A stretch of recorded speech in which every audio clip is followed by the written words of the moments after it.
السلام علیکم نحمده ونصلي على رسوله الكريم اما بعد فاعوذ بالله من الشیطان الرجیم بسم اللہ الرحمن الرحیم سبحانك لا علم لنا الا ما علمتنا انك انت العلیم الحکیم رب اشرح لي صدری ويسر لي امری واحلل عقدۃ من لسانی یفقهوا قولی.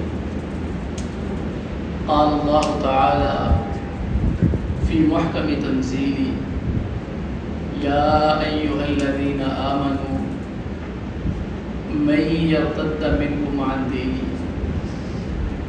فسوف یأتی اللہ بقوم یحبهم ویحبونہ أذلة على المؤمنين أعزة على الكافرين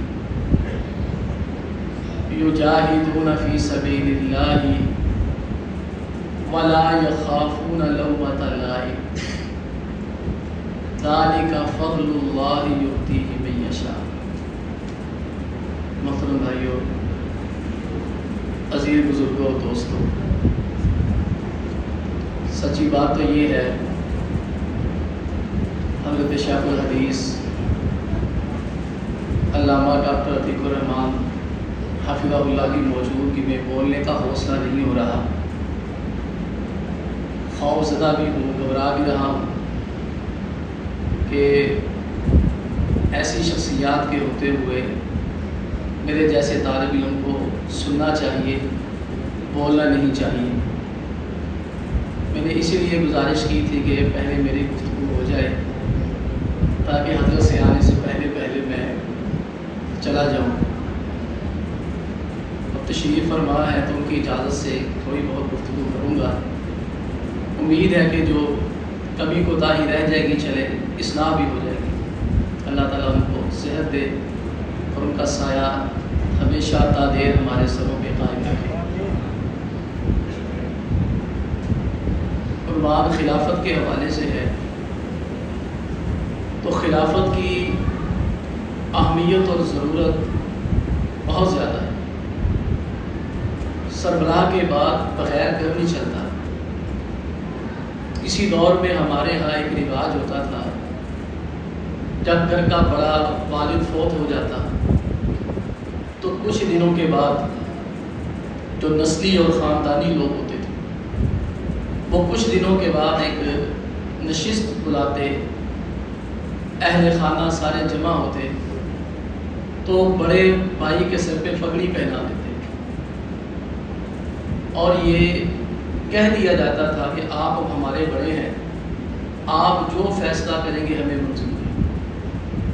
بڑے خاندانوں میں، خاندانی اور نسلی لوگوں میں اب بھی یہی ہوتا ہے. انہوں نے گھر کا ایک سربراہ لازماً بنایا ہوتا ہے، چاہے وہ لوگوں کو دکھانے کے لیے کتنا ہو. وہ فیصلہ اس کے سپرد کر دیتے ہیں اور وہ اس خاندان کو لے کے چلتا ہے، جسے ہم تایا جان کہہ سکتے ہیں، تاؤ جان کہہ لیتے ہیں، تایا بابا کہہ لیتے ہیں. اب بھی ہمارے گھروں میں تایا کو بڑی عزت اور احترام کی نگاہ سے دیکھا جاتا ہے. تو یہ ایک گھر ہے چھوٹا سا.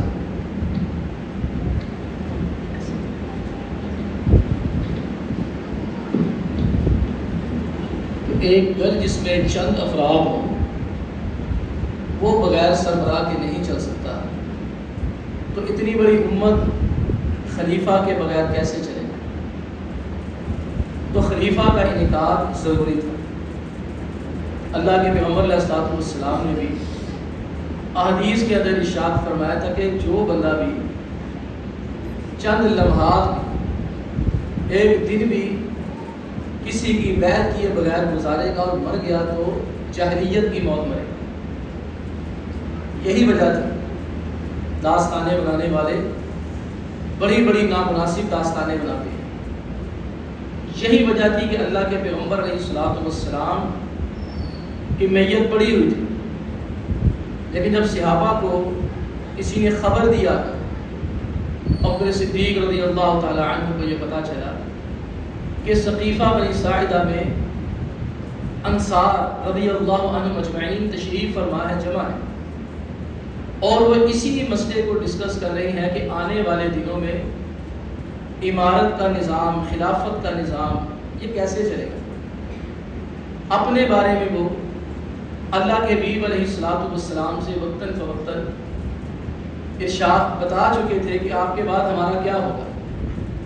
اللہ کے پیغمبر علیہ الصلوۃ والسلام نے عمومی اشارے فرما دیے تھے، صحابہ کو کہہ دیا تھا فَاقْبَلُوا عَنْ مُحْسِنِيهِمْ وَتَجَاوَزُوا عَنْ مُسِيئِهِمْ، کہ انصار صحابہ کی اگر اچھی خوبیاں ان کو جیسی تیسی ہیں قبول کر لیا، ان کی غلطیوں پہ گرفت نہ کرنا، تجاوزوا عن مسیئہم، اگر ان سے انسانیت کے تقاضے، بشریت کے تقاضوں کے مطابق کچھ ہو جائے تو زیادہ قرید میں نہ جانا، زیادہ پریشان نہ کرنا، نہ ہونا، ان کو کچھ بھی نہ کہنا۔ بس اسی طرح کی باتوں کو لے کر وہ حضرات جمع تھے۔ تو خلافت کی اہمیت میں عرض کرنا چاہتا ہوں کہ اللہ کے نبی علیہ الصلوۃ والسلام کا جنازہ مؤخر کر دیا گیا، سب سے پہلے اس مسئلے کو حل کر دیا۔ پیارے پیغمبر علیہ الصلوۃ والسلام کے جو وفات کے بعد پہلے مسائل تھے، اس میں سر فہرست مسئلہ ہی مسئلہ خلافت، کہ صحابہ اکرام کی کابینہ وہاں جمع ہے، بڑے بڑے حضرات وہاں پہ جمع ہے۔ وہاں جا کے دیکھا تو بات کیا ہو رہی ہے، منا امیر و منکم امیر، بھئی بات سیدھی سی ہے، ایک بندہ تمہارا ایک ہمارا، ہمارا اپنا سسٹم ہوگا، آپ کا اپنا سسٹم ہوگا۔ صحابہ یہ بھی خیال رکھ رہے تھے، انصار صحابہ۔ عمر فاروق رضی اللہ تعالی عنہ نے گفتگو کرنا چاہیے، ابوبکر صدیق رضی اللہ تعالی عنہ فرمایا مجھے گفتگو کرنے دیں، میں بات سنبھال لوں گا، میں بات کرتا ہوں۔ بڑے آسان انداز سے بات کی، اللہ کا فضل ہوا، اللہ کا کرم ہوا، امت کا شرازہ نہیں بکھرا، امت ایک خلیفہ کے اوپر جمع ہوئے۔ اس سے آپ اندازہ کیجئے خلافت کا مسئلہ کتنا نازک ہے، کتنا حساس ہے۔ یہ تو اتنی بڑی خلافت ہے، یہ خلافت اندلس جب گری ہے، خلافت عباسیہ کا سقوط ہوا ہے، خلافت عثمانیہ کا جب سقوط ہوا ہے، جو خلافت عامہ ہے۔ خلافتیں دو طرح کی ہیں، ایک ہے خلافت عامہ، عام خلافتیں ہیں، عام خلفاء ہیں، ایک ہے خلافت خاصہ، جو خلفاء راشدین کی خلافت ہے، خلافت خاصہ ہے، جیسے میں آگے چل کے وقت ہوا تو عرض کر دوں گا۔ لوگ خلافت عامہ کے سقوط پہ اتنا روتے ہیں، اتنا جو ہے وہ گریہ زاری کرتے ہیں، آپ تصور نہیں کر سکتے۔ تاریخی کتابیں پڑھیں، جو خلافت اندلس کے سقوط پہ عبدالبقار ہندی نے لکھا، اور اس کے علاوہ سعدی شیرازی نے خلافت عباسیہ کے سقوط پہ لکھا، اور پھر بنو عثمانیہ کی خلافت کے سقوط پہ اس وقت کے لوگوں نے جو لکھا، اور سقوط ڈھاکہ پر جو مشیر کاظمی نے لکھا ہے، مرثیہ، جتنے مرثیے لکھے گئے ہیں، اور پھر بنو عباسیہ کی خلافت جب گری ہے تو اس وقت ابن اثیر رحمہ اللہ موجود تھے، اپنی آنکھوں سے سارا کچھ دیکھا ہے۔ انہوں نے اپنی تاریخ میں جو خلافت عباسیہ کے سقوط کی، زوال کی، قتل و غارت کی اور بغداد کی تباہی کی منظر کشی کی ہے، بندے کی چیخیں نکل جاتی ہیں۔ خلافت عامہ کتنی اہمیت ہے، اس کے بغیر نظام نہیں چلتا۔ تو اللہ کے بندو، خلافت خاصہ جو خلفاء راشدین کی تھی وہ کتنی اہمیت کی ہمیں۔ یہ خلافت کی اہمیت کے بعد اگلا پوائنٹ سمجھنا یہ ضروری ہے کہ شریعت اسلامیہ میں خلیفے کا تقرر کیسے کیا جاتا ہے۔ آخر خلفاء کا تقرر کیسے ہوا؟ 4 طریقے۔ پہلا طریقہ ہے خلیفہ کے تقرر کا، جو خلیفہ برحق ہوگا۔ پہلا تقرر کا طریقہ کیا ہوگا؟ اہل حل، اہل عقل، سمجھدار لوگ، چاہے چند ایک ہی کیوں نہ ہو، چند ایک لوگ بیٹھے ہوں، اور اگر وہ مل کے کسی خلیفہ کے اوپر فیصلہ کر لیں، اور وہ خلیفہ ان میں سے سب سے بہترین آدمی ہو، اس کی خلافت کو تسلیم کیا جائے۔ اللہ کے نبی علیہ الصلوۃ والسلام کے بعد خلیفہ بنو ساعدہ کے اندر اللہ کے نبی علیہ الصلوۃ والسلام کے بعد ابوبکر صدیق کو اسی طرح خلیفہ نامزد کیا گیا۔ وہاں کسی نے اختلاف نہیں کیا، کسی نے جو ہے ایسی ویسی بات نہیں کہ انتشار پیدا ہوتا یا کوئی جو ہے وہ نفرت انگیز کلمات ہوتے، بلکہ کتنی زبردست بات ہے کہ خلیفہ کا انتخاب کیسے ہوتا ہے۔ حدیث سنانے کے بعد ابو بکر صدیق فرماتے ہیں کہ ائمہ من قریش، خلفاء قریشی ہوں گے، حکمران قریشی ہوں گے. اس کے بعد فرماتے ہیں عمر فاروق بھی بیٹھے ہیں یا عبیدہ بن جراح بھی بیٹھے ہیں، آپ ان میں سے جس کی چاہتے ہیں خلافت کو مان لیں، جس کو چاہتے ہیں خلیفہ بنا لیں. عمر فاروق فرماتے ہیں یہ کیسے ہو سکتا ہے، ہم آپ کے ہوتے ہوئے کسی کو خلیفہ کیسے بنا سکتے ہیں؟ یہ چند لوگوں نے جو سمجھدار لوگ تھے، جن سے کسی نے اختلاف نہ کیا، نہ کرنے والا تھا، خلیفہ منتخب ہو گئے. اور دوسرا جو خلافت کے خلیفہ بنانے کا طریقہ ہوتا ہے کہ خلیفہ بذات خود کسی شخص کو مقرر کرتے ہیں. آخر اللہ سبحانہ و تعالیٰ نے جس بندے کو اتنی صلاحیت عطا کی ہوتی ہے، وہ لاکھوں مربع میل کا حکمران ہوتا ہے، لاکھوں لوگ اس کے زیر نگین ہوتے ہیں، سینکڑوں لوگوں کو وہ لے کے اپنی سلطنت میں ذمہ داریاں دیتا ہے. اللہ تعالیٰ نے اس کو اتنی باریک بینی، دور اندیشی اور بصارت عطا کی ہوتی ہے، اس کو پتا ہوتا ہے کون سا بندہ کس کام کے لیے فٹ ہے. اگر خلیفہ ایمانداری کے ساتھ، سمجھداری کے ساتھ، سوجھ بوجھ کے ساتھ وہ بذات خود ہی اپنا اختیار استعمال کر لے اور اپنا اختیار استعمال کر کے کسی کو بھی خلیفہ نامزد کرتے اس کو خلیفہ تسلیم کیا جائے گا. آپ غور فرمائیں، دوسرے خلیفہ عمر فاروق رضی اللہ تعالی عنہ کی خلافت کا ایسے ہی تقرر کیا، ان کی خلافت ایسے ہی ہوئی ہے. ابو بکر صدیق رضی اللہ تعالی عنہ کو صحابہ نے خود کہا جب ان کو نمونیا ہوا، بیمار ہوئے اور بیماری میں اضافہ ہوا اور محسوس یہ ہوا اب چل چلاؤ کا وقت ہے، تو صحابہ نے گزارش کی کہ آپ ایسا کریں کہ بندہ نامزد کر دیں. انہوں نے عمر فاروق رضی اللہ تعالی عنہ کا نامزد کر دیا. اور تیسرا طریقہ یہ ہے خلیفہ مجلس شورا قائم کر دے، اور مجلس شورا قائم کرنے کے بعد مجلس شورا کو اختیار دے وہ کیا کرے. چند لوگوں کے نام لے دے کہ یہ بھی ہو سکتے ہیں، وہ بھی ہو سکتے ہیں، یہ بھی منتخب ہو سکتے ہیں، سب ان کے نگاہ کے اندر کوالٹیز میں برابر ہیں، صلاحیتوں میں برابر ہیں. اس میں سے وہ 7 8 10 بندوں کا نام ذکر کر دے اور نام ذکر کرنے کے بعد کیبنٹ ایک بندے کے اوپر منتخب کر دے. اب یہ تیسرے خلیفہ کا تقرر ایسے ہی ہوا ہے. جناب عثمان غنی رضی اللہ تعالی عنہ ان کا تقرر یوں ہی ہوا ہے. عمر فاروق رضی اللہ تعالی عنہ کو جب خنجر لگا، بڑا خطرناک لگا، ان کا چیرا گیا سارا سسٹم، انکڑیاں تک اس سے خون تو ہے ہی ہے، وہ دودھ ڈالتے تھے انکڑیوں کی صحت دیکھنے کے لیے کہ سلامت ہے کہ نہیں، خون دودھ باہر آ جاتا. اب یہاں پتہ چل گیا چل چلاؤ کا وقت ہے، اب عالم ندا ہونے لگا ہے. اس سے پہلے جا کر کہا جی آپ ایسا کریں خلیفہ نامزد کر دیں. لوگوں کے ذہن میں یہ تھا کہ ابو بکر صدیق رضی اللہ تعالی عنہ نے جیسے خلیفہ کا تقرر فرمایا تھا یہ بھی کر دیں گے.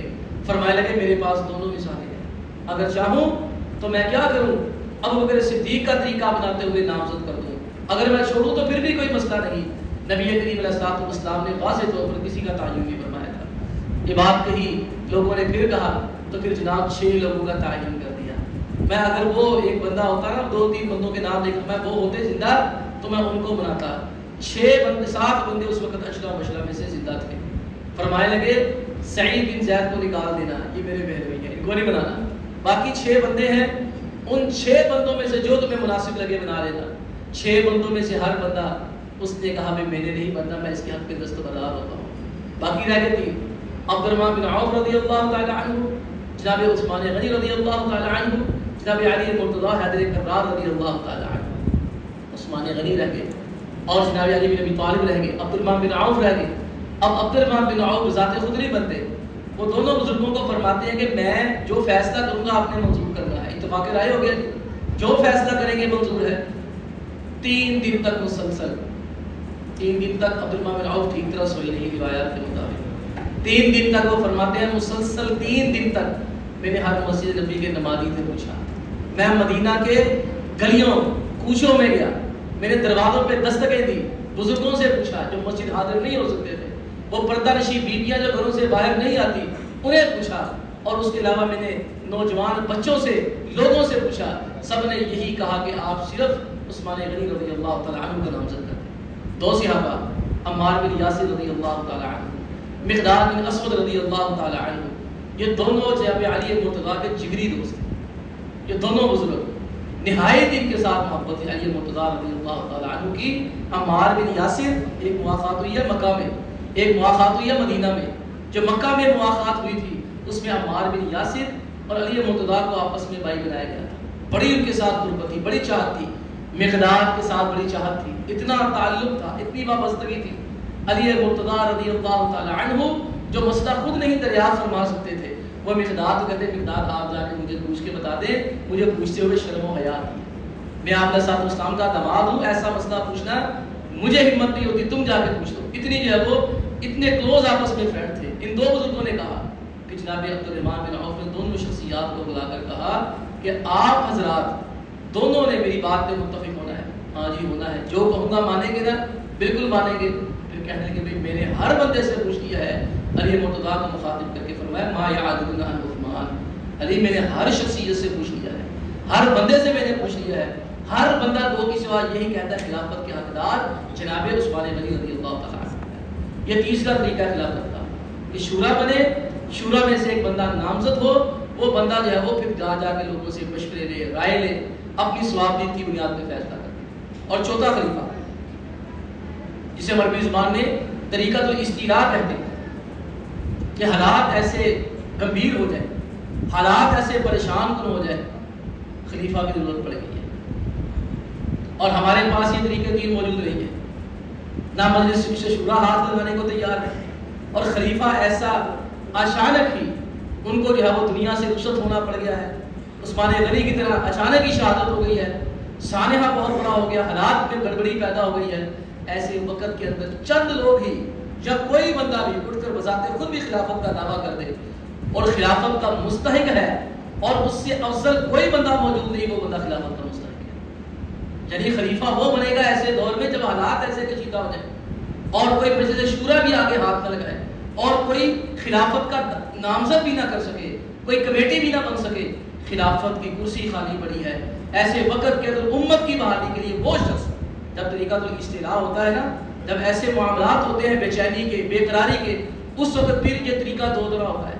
ایک طریقہ وہ خلیفہ بنتا ہے جس کے اندر خلافت کی شرائط پائی جاتی ہے، جو خلافت کا مستحق ہوتا ہے، اور دوسرا وہ بندہ خلافت کے اوپر آ سکتا ہے جو بندہ خلافت کا مستحق نہیں ہے لیکن خلافت کا استحقاق بعد میں ثابت کر دے، اس کی صلاحیتوں کا کسی کو نہیں پتا، لیکن خلیفہ بنے، اس سے زیادہ افضل لوگ موجود ہوں، لیکن خلیفہ بننے کے بعد جب وہ بندہ جو دوسرے نمبر پہ آتا ہے، اس سے زیادہ پڑھے لکھے لوگ موجود ہیں، اس سے زیادہ ذہین و فطین موجود ہیں، اس سے زیادہ اعلیٰ موجود ہے، لیکن وہ بندہ ابھی اس کی صلاحیتیں نمود و نشو و نما نہیں ہوئی ہے، وہ بندہ بھی اگر ایسے معاملے میں جب امت میں بے چینی ہو، بے قراری ہو اور امت کا بیڑا ڈوبنے والا ہو اور کفار کا تسلط ہونے کا خطرہ ہو، اگر کوئی نااہل آدمی جو اس سے بڑا موجود ہے، افضل کی بجائے مفضول بھی خلیفہ بنے، وہ بھی مانا جائے گا۔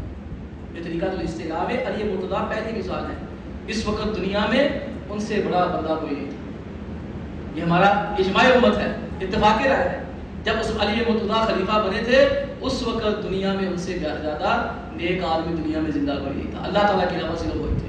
یہ تو علی مرتضیٰ ہیں۔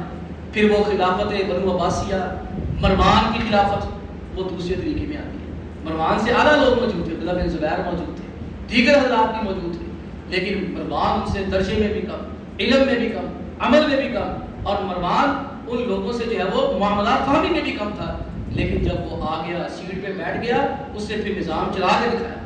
پھر بنو عباس جب آئے، اس وقت بنو عباس عقل میں، علم میں، شعور میں، فکر میں، فکر فہم میں، فراست میں، تمام چیزوں میں بنو امیہ سے کم تھے، لیکن اس کے باوجود جب الصفا ہے، عبداللہ الصفا بن گیا خلیفہ پہلا، وہ تو خیر 4 سال رہا، 132 سے 136 تک، لیکن اس کے بعد ابو جعفر المنصور آیا تو ابو جعفر المنصور نے باقاعدہ سسٹم چلا کے دکھایا، لیکن تاریخ ہمیں یہ بتاتی ہے بنو امیہ پھر بھی ان سے افضل تھے بنو عباس سے، بے شک وہاں سے نکلے ہیں، جب تک بنو امیہ رہی ہیں کوئی دوسری حکومت نہیں بنی، کسی دوسرے کا جھنڈا نہیں کھڑا ہوا دنیا میں، جہاں تک صرف بنو امیہ ہی تھے، لیکن جب بنو عباسی آئے ہیں اللہ نے بڑا دین کا کام لیا، یہ آ گئے ہیں۔ جب بنو عباسی آئے، امام ابو حنیفہ رحمہ اللہ نے بھی ان کی مخالفت میں فتوے دیے، ان کے خلاف لکھا۔ امام مالک رحمہ اللہ کو اصل کوڑے پڑے ہی اس وجہ سے تھے، وہ بنو امیہ کو سپورٹ کر رہے تھے۔ امام ابو حنیفہ کو جیل میں جانا اس لیے پڑا تھا کہ وہ بنو امیہ کی سپورٹ میں تھے، کہ خلیفہ برحق وہ تھے، لیکن چونکہ وہ میں نے دوسری قسم استیلاء کی بتائی ہے، اگر کوئی آ کے سسٹم کو صحیح چلا لیتا ہے، پھر سسٹم اس کے قبضے میں، ادارے اس کے قبضے میں، پھر وہ سسٹم، ہم سسٹم کے ساتھ ہیں، ہم افراد کے ساتھ نہیں ہیں، ہم ادارے کے ساتھ ہیں، ہم بندے کے ساتھ نہیں ہیں، چاہے تو نکما ہو، نہل ہو، لولا ہو، حدیثیں آتی ہیں اگر تمہارا ایسا حکمران بن جائے، کن کٹا ہو، حبشی ہو، کسی کام کا نہ ہو، کان اس کے نہ ہو، لیکن سنائی اسے نہیں دیتا، سمجھ اسے کسی چیز کی نہیں، لیکن اگر وہ مقرر خدا نہ خواستہ ہو ہی جاتا ہے تو اس کی مخالفت نہ کرنا، نقصان زیادہ نہ ہو جائے۔ لیکن آپ دیکھ لیں، میں نے عرض کیا بنو امیہ کے اندر استعداد کتنی تھی، یہاں سے نکلا وہ 132 کے بعد بڑی مشکل سے جان بچا کر عبدالرحمن الداخل، شاید بنو امیہ رہتی اس کی باری نہ آتی، اس کو پوچھتا ہی کوئی نہ، کہتے ووٹ تھلے رکھت نہیں لگتے، اگر یہ حکومت نہ جاتی بنو امیہ کی، شاید عبدالرحمن الداخل کا تاریخ میں نام ہی نہیں ہوتا۔ لیکن عبدالرحمن الداخل نے باقاعدہ بنو اندرس کے اندر جا کر باقاعدہ بنو امیہ کی حکومت اسٹیٹ قائم کی، نہ صرف اسٹیٹ قائم کی بلکہ اس کے جانشین اگر تاریخ میں پڑھے جائیں تو بنو عباسیہ کے جانشینوں کے ہم پلہ ہیں، بلکہ بنو عباسیہ کے اندر تو 100 سال کے بعد گراوٹ آئی ہے، بنو امیہ کے بعد 2-3 صدیوں کے بعد گراوٹ آئی تھی، لیکن دونوں متوازی سسٹم چل رہے تھے۔ وہاں عبدالرحمن الداخل تھا، عبدالرحمن الناصر لدیریلا تھا، اور یہاں عبداللہ تھا، ابو جعفر المنصور تھا، ابو جعفر المنصور کا بیٹا پھر غالباً ہادی آ گیا، پھر مہدی آ گیا، پھر ہارون آ گیا، پھر امین آ گیا، پھر مامون آ گیا، پھر متوکل آ گئے، یہ سارے باری باری آتے گئے۔ لیکن عرض سمجھانا یہ چاہتا ہوں، اگر چوتھا طریقہ، اگر کوئی خلیفہ ایسے آ جائے، بے شک اس سے افضل بھی موجود ہو، اگر وہ آ کر اداروں کو کنٹرول کر دے، لوگوں کی فلاح و بہبود کر دے اور اپنے کام مکمل کر دے، پھر اس خلیفہ کی اطاعت کی جائے گی۔ آخری بات ہے، اس نے اپنے کام کرنے کیا ہے، خلیفہ کے ذمہ 8 ذمہ داری ہیں۔ جو خلیفہ بنے گا نا، خلیفہ کون ہوگا؟ ابن قیم رحمہ اللہ نے جو سیاسہ شرعیہ لکھی ہے، یا ابن قیم طرق الحکمیہ لکھی ہے، ابن یعلا نے اس کے اوپر کتابیں لکھی ہے، ابو الفراء نے، دیگر کتنے بڑے بڑی شخصیات ہیں جنہوں نے اس موضوع پہ گفتگو کی ہے۔ خلفاء کا جب تقرر ہوتا ہے تو خلفاء نے کرنا کیا ہے؟ خلیفہ کے فرائض ہیں 8، جو یہ 8 فریضے پورے کر دے گا وہ خلیفہ۔ جب حکومت اس کے کنٹرول میں آ جائیں، ادارے کنٹرول میں آ جائیں، خود وہ جیسا تیسا بھی ہے، خود وہ جیسا بھی ہے۔ ان تامر علیکم عبد الوحشی، کالا سیاہ غلام بھی، بعض علماء نے کہا اس سے مراد خلیفہ نہیں ہے، اس سے مراد ہے کہ ذمہ داری اس کو مل جائے۔ لیکن ہم بڑے صغیر میں دیکھتے ہیں یہ ہوا ہے، غوری آئے، سبتگین آئے، اور اس طرح کے یہاں جو احمد شاہ رنگیلا آیا، بہادر شاہ ظفر آیا، بہادر شاہ ظفر کیا کچھ نہیں تو اس کے اندر ذرا بھی، لیکن جیسا تیسا بھی تھا۔ جب تک بہادر شاہ ظفر موجود تھا انگریز ڈر رہا تھا، وہ تو اس نالائق نے خود کہہ دیا، دم دموں میں دم نہیں، اب خیر مانگو جان کی، اے ظفر بس ہو چکی شمشیر ہندوستان۔ لیکن جیسے جیسے بھی تھا، آخر تک بھی خلیفہ تھا، بادشاہ تھا برے صغیر کا۔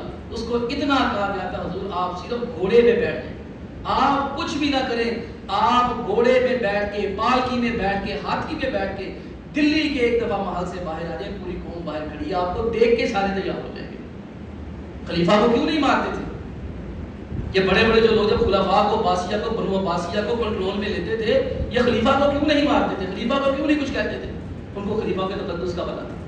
آپ کا کیا خیال ہے؟ 1924 کے اندر خلافت عثمانیہ کے لیے 1800 تک تقریباً خلافت عثمانیہ تباہ ہو چکی تھی، انگریز نے اسے قائم رکھا ہوا تھا، کیونکہ اس وقت 3 متوازی قوتیں اٹھ گئی تھی۔ میں موضوع تھوڑا سا باہر جا رہا ہوں سمجھانے کے لیے۔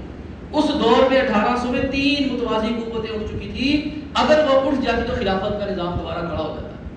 مصر کے اندر بادشاہ اٹھ رہے تھے، عرب کے اندر محمد بن عبد الوہاب رحمہ اللہ کی تحریک تھی، اور غالباً کسی اور علاقے میں سنوسی تحریک بھی اٹھ گئی تھی۔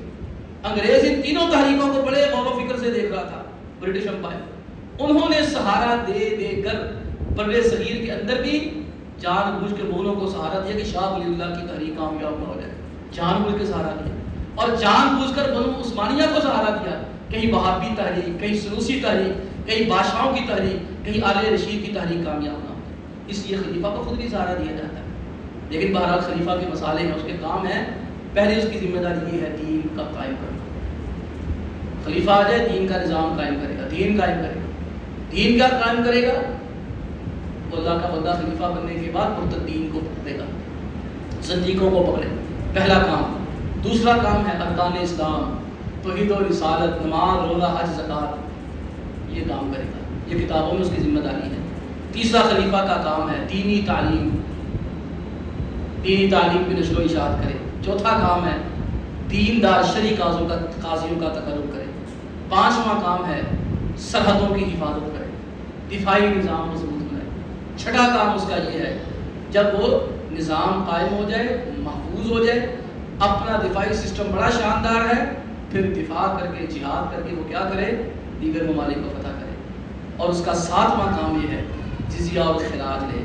اور 8واں کام اس کا یہ ہے کہ مسلمانوں کی خبر گیری کرے۔ اللہ سبحانہ و تعالیٰ نے 2 آیتیں اس حوالے سے قرآن پاک میں ذکر کی ہیں۔ شاہ ولی اللہ رحمہ اللہ فرماتے ہیں یہ دونوں معنوں کے آیتوں کے الفاظ جدا جدا ہیں، معنی دونوں کریں گے۔ اور تیسری آیت شاہ ولی اللہ نے ذکر فرمائی ہے یا ایھا الذین آمنوا من یرتد منکم عن دینہ فسوف یأتی اللہ بقوم یحبهم ویحبون اذلة علی المؤمنین عزة علی الکافرین یجاہدون فی سبیل اللہ ولا یخافون لومۃ لائم۔ شاہ صاحب فرماتے جو آیت ہے نا یا ایھا الذین آمنوا من یرتد منکم عن دینہ، اس آیت میں 6 وجوہات کی بنا پر صدیق اکبر کی خلافت کا تعین ہے۔ یہ خلیفہ بلا فصل کس کی ہے؟ شاہ صاحب فرماتے ہیں اس آیت کے اندر جو خلیفہ کی 6 شرائط ذکر کی ہیں، میں نے کہا نا خلافت عامہ اور خلافت خاصہ، یہ خلافت عامہ کی 8 شرائط جو میں نے عرض کی ہیں، یہ 8 چیزیں خلافت عامہ کے اندر آتی ہیں۔ شاہ صاحب ان آیتوں کو، تینوں آیتوں کو ذکر کرتے ہیں اپنے اپنے مقام پر، اور تیسری آیت کو ذکر کر کر فرماتے ہیں یہ والی جو آیت ہے نا اس میں 6 وجوہات ایسی ہیں جو بکر صدیق کی خلافت میں دلالت کرتی ہیں، اور فرماتے ہیں یہ 6 کی 6 جو چیزیں ہیں ابو بکر صدیق کے علاوہ دیگر تینوں خلفاء کو نصیب ہوئی۔ پہلے وہ 2 آیتیں جو شاہ صاحب فرماتے ہیں کہ دونوں کا الفاظ جدا جدا ہیں، معنی دونوں کو ایک ہے۔ الذین ان مکناہم فی الارض اقاموا الصلاۃ وآتوا الزکاۃ وامروا بالمعروف ونہوا عن المنکر۔ اللہ فرماتے ہیں وہ لوگ اگر ان کو ہم حکومت دے دیں، صرف حکومت نہ دیں، زمین میں غلبہ بھی دے دیں، قوت بھی دے دیں، ان مکناہم فی الارض، وہ کیا کریں گے؟ اقاموا الصلاۃ۔ میں نے بتایا خلیفہ کی ذمہ داری کیا؟ ارکان اسلام۔ اقاموا الصلاۃ، وہ نمازیں پڑھے گا، پڑھائے گا۔ خلفاء ہی نماز پڑھاتے تھے، خلفاء ہی جمعے پڑھاتے تھے، خلفاء ہی حج کے خطبے دیا کرتے تھے، خلفاء ہی واعظ و نصیحت کیا کرتے تھے، خلفاء ہی عیدین کے خطبے دیا کرتے تھے، نماز کسوف وہی پڑھایا کرتے تھے۔ یہ تو بنو عباسیہ کے دور میں تھوڑا سا مسئلہ بن گیا، ورنہ پہلے یہی چلتا تھا۔ الذین ان مکناہم فی الارض اقاموا الصلاۃ، نمازیں پڑھیں گے، پڑھائیں گے۔ آتوا الزکاۃ، زکاتیں لیں گے اور دھکے سے دیں گے، نہیں دے گا چھین لیں گے۔ امروا بالمعروف، نیکی کا حکم دیں گے، برائی سے منع کریں گے۔ اور دوسری آیت میں اللہ فرماتے ہیں وعد اللہ الذین آمنوا منکم وعملوا الصالحات، اللہ فرماتے ہیں میرا وعدہ وہ لوگ جو نیک عمل کریں گے نا لَيَسْتَخْلِفَنَّهُمْ فِي الْأَرْضِ كَمَا اسْتَخْلَفَ الَّذِينَ مِن قَبْلِهِمْ، جیسے ان سے پہلے لوگوں کو میں نے خلافت دی، ان کو بھی خلافت دوں گا۔ صحابہ سے وعدہ کیا اللہ نے، یہ خلافت کی دلیل ہے قرآن پاک کی حدیث سے۔ وَلَيُمَكِّنَنَّ لَهُمْ دِينَهُمُ الَّذِي ارْتَضَىٰ لَهُمْ، اللہ فرماتے ہیں ان کو زمین میں قوتیں بھی عطا کروں گا۔ اللہ دوسری آیت میں کہا اِن مَكَّنَّاهُمْ فِي الْأَرْضِ، اگر زمین میں قوتیں مل جائیں گی، 4 کام کریں گے، یہ سارے خلفاء کے اندر یہ چیزیں چالو ہوتی ہیں۔ سیدنا علی رضی اللہ عنہ نماز کے قیام کے لیے، تہجد کے لیے بلانے جا رہے تھے، راستے میں شہید ہو گئے۔ ابو بکر صدیق کے دور میں زکوٰۃ کا مسئلہ بن گیا، زکوٰۃ لے کے دکھائے۔ امر بالمعروف، نیکی کا حکم دیتے۔ عمر فاروق بمانگے بہت بات کیا کرتے، ونہوا عن المنکر، اور عمر فاروق تو ننگی تلوار سے جہاں کسی کو دیکھتے وہیں پہ پکڑ لیتے۔ اور پھر جو ہے وہ میں نے آخری آیت پر اشارہ کر کے بات ختم کروں۔ شاہ صاحب فرماتے جو یہ صفات پائی جاتی بکر صدیق کے اندر پائی جاتی ہیں، کہتے یہ آیت ہے جو بکر صدیق کی خلیفہ بلا فصل ہونے کی دلیل ہے، ان کے خلیفہ برحق ہونے کی دلیل ہے، کیونکہ آج تک کسی بھی خلیفے نے مرتدین کے ساتھ جہاد نہیں ہے۔ اللہ فرماتے یا ایھا الذین آمنوا من یرتد منکم عن دینہ، ایمان والو خبردار جو تم میں سے مرتد، میرے کہا خلیفہ کا پہلا کام کیا ہے؟ اگر کوئی مرتد ہو جائے خلیفہ کیا کرے؟ اس کے ساتھ جہاد کرے، اور مرتدین کے ساتھ جہاد بڑا پڑا ہے۔ صدیقوں کے ساتھ سیدنا علی نے نپٹا، لیکن مرتدین کے بارے میں جو آیت نازل ہوئی ہے کسی بھی خلیفہ کے دور میں مرتدین کے علاوہ نہیں۔ یا ایھا الذین آمنوا من یرتد منکم عن دینہ، ایمان والو اگر تم مرتد ہو جاؤ گے نا فسوف یأتی اللہ بقوم، اللہ ان لوگوں کو حکومت دے دے گا، لے کے آئے گا یحبہم، وہ اللہ سے محبت کریں گے، اللہ ان سے محبت کرے گا۔ یہ پہلی 2 صفات ہے، وہ اللہ سے محبت کرنے والے، اللہ ان سے محبت کرنے والا۔ بکر صدیق کے بارے میں کس کو نہیں پتا اللہ سے کتنی محبت کرتے تھے، اور اللہ سبحانہ و تعالیٰ ان سے کتنی محبت فرماتے تھے، کس کو نہیں پتا۔ اذلۃ علی المؤمنین، مومنوں کے لیے بڑے ہی نرم مزاج ہوں گے۔ اللہ کے نبی علیہ السلام فرمایا کرتے تھے میری امت کے لیے ابو بکر ایسے نرم ہے جیسے نوح علیہ السلام، جیسے ابراہیم علیہ السلام، اس سے بڑی نرمی کیا؟ یہ تو عمومی صحابہ کے مزاج ہے۔ محمد رسول اللہ والذین اشتروا رحماء بینہم، سارے آپس میں مہربان تھے، لیکن ابو بکر صدیق کی مہربانی سب سے بڑی ہوئی، سب سے زیادہ مومنوں کے لیے اتنے مہربان ہیں، گھر کا سارا سامان ہی لے کر اذلۃ علی المؤمنین عزت علی الکافرین، مرتدین کے خلاف اتنی سختی کی۔ اللہ فرماتے ہیں ایسے بندوں کو حکومت دوں گا جو ایسے ٹکا کے کافروں کے اوپر سختی کرے کہ سوچے گا بھی نہیں۔ عمر فاروق جیسا بندہ بھی کیا بندہ وقتی طور پر رہنے دیتے ہیں۔ عمر صدیق نے فرمایا تھا جبار فی الجاہلیہ خبار فی الاسلام، عمر جاہلیت میں اتنے مضبوط اور اسلام کی اتنی نرمی عمر فاروق سے زیادہ دیر دکھائی۔ عزت علی الکافرین، کافروں کے لیے اتنے سخت ہیں۔ جب عمر صدیق نے مرتدین کے خلاف جہاد کے لوگوں کو بھیجا، اتنی سختی فرمائی، فرمایا ان کے عبادت گاہیں جلا دینا، ان کے بچے مٹا دینا، ان کی عورتیں مٹا دینا، ان کی فصلیں جلا دینا، ان کے بیماروں کی تیمارداری نہ کرنا، ان کو بھی پچھلے لگا دینا۔ عورتوں کا تحفظ اسلام نہیں دیتا ہے، کہتے ہیں عورتوں کو نہ مارو، بچوں کو نہ مارو جب جہاد جنگ کے لیے جاؤ۔ عمر صدیق نے فرمایا ان سے کے بچے بھی نہیں چھوڑتے۔ عزت علی الکافرین یجاہدون فی سبیل اللہ، اور اللہ کی راہ میں جہاد کرنے والی 5ویں چیز، اور اصل میں کیسر و کسریٰ کو فتح عمر فاروق نے کیا ہے، مگر اس کی بنیاد عمر فاروق سے پہلے عمر صدیق ڈال چکے تھے۔ پورا خطہ ان کے پاس موجود تھا، ان کی گفتگو سے پتہ چلتا ہے۔ جو میں نے بتایا خلیفہ کا کیا ذمہ داری ہے، اگر داخلی استحکام ہو جائے تو پھر خارج ہو جاتا ہے، جو عمر صدیق کر چکے تھے۔ قرآن پاک کی آیت میرے ذہن میں آ گئی، وَمَغَانِمَ كَثِيرَةً تَأْخُذُوهَا، اللہ نے فرمایا صلح حدیبیہ میں بڑی بڑی غنیمتیں تمہیں ملے گی، لم تأخذوها لم تقدروا عليها، اللہ فرماتے ہیں اللہ تمہیں ایسی ایسی غنیمتیں عطا کرے گا، تمہیں ان کے بارے میں سوچو، اتنی ہو کہ تم سے سنبھالی نہیں جائے گی۔ عبداللہ بن عباس کے ساتھ جب یہ آیت پڑھی، فرمایا کہ فارس والروم، اس سے مراد ایرانیوں کے خزانے ہیں اور رومیوں کے خزانے ہیں۔ یہ بھی کے دور پہ کام شروع ہوا، یجاہدون فی سبیل اللہ، آخر ان کسی ولا یخافون لومۃ لائم، کسی ملامت کی پرواہ نہیں کریں گے۔ سارے صحابہ ایک طرف تھے، سارے صحابہ کہہ رہے تھے کہ جہاد نہ کریں، ابھی مرتدین سے نپٹ لیتے ہیں، اس کے بعد جو ہے وہ یہ ان کو دیکھ لیں گے، یہ ہماری ان کی طبیعت صاف کر دیں گے۔ فرمایا نہیں، میرے کرنا ہی کرنا ہے۔ اور اسی شاہ اللہ فرماتے ہیں یہ آیت ابو صدیق کی خلافت پہ حرف آخر کی حیثیت رکھتی ہے، اور یہ خلیفہ اول کے ہونے کی دلیل ہے۔ کیوں؟ جو 6 چیزیں ان کے اندر پائی جاتی ہیں شاید والی، وہ کسی کے اندر نہیں پائی جاتی۔ اللہ تعالیٰ سے دعا ہے اللہ تعالیٰ جو اس میں کمی کوتاہیوں سے دور فرمائے، اور اللہ تعالیٰ جو ہے وہ ہماری بھی اصلاح فرمائے۔ اب انشاءاللہ اصل گفتگو ہوگی، آپ تمام حضرات خود سے سماعت فرمائیں۔ میں بس ایک تمہیدی گفتگو کرنے کے لیے حاضر ہوا تھا۔ جو کمی کوتاہی ہے اللہ سے درگزر فرمائے، جو اچھی بات ہے اللہ تعالیٰ کی طرف سے اسے قبول فرمائے۔ سبحان ربک رب العزت عما یصفون وسلام علی المرسلین والحمد للہ رب العالمین۔